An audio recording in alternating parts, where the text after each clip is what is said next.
Nda dhe kjo platformë këtu është zëri qytetarëve, është zëri të vërtetës. Dhe kjo platformë, ju garantoj unë, do triumfoj mbi këtë lumë që kemi mbrapa. Kjo platformë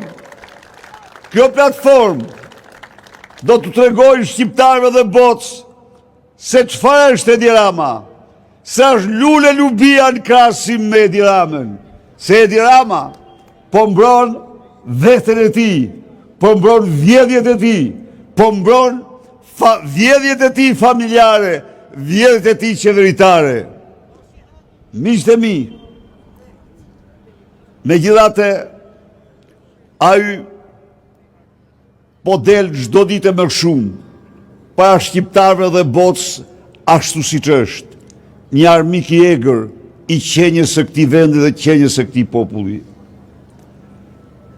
Në vendimet e fundit, çdo ditë kalon nga një mbledhje Partie Socialiste se popull s'takon dot, ma në një mbledhje tjetër të Partisë Socialiste.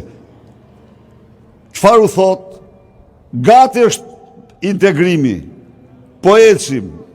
Në të vërtet, integrimi me Edi Ramën ka qenë dhe mbetet një horizont i pakapshëm.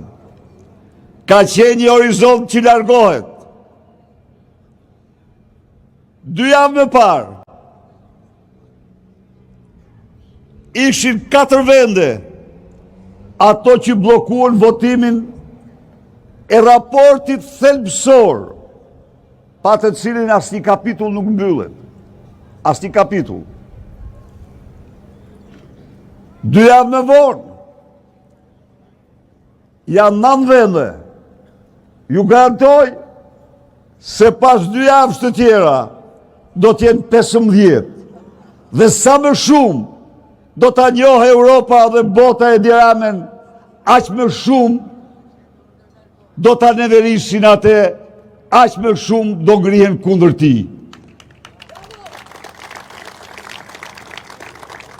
Ndaj dhe 17 prilli është një ditë e shqiptarëve, është ditë e kryengritjes më të madhe paqësore në historinë e vendit. Le të mlidhemi ne në atë kryengritje me besim të plot se fitoria është e qytetarëve, me besim të plot se shqiptarët nuk do të pranojnë, nuk do pajtojnë kur me një regjim që u blokon, që i vjedh dhe i plaçkit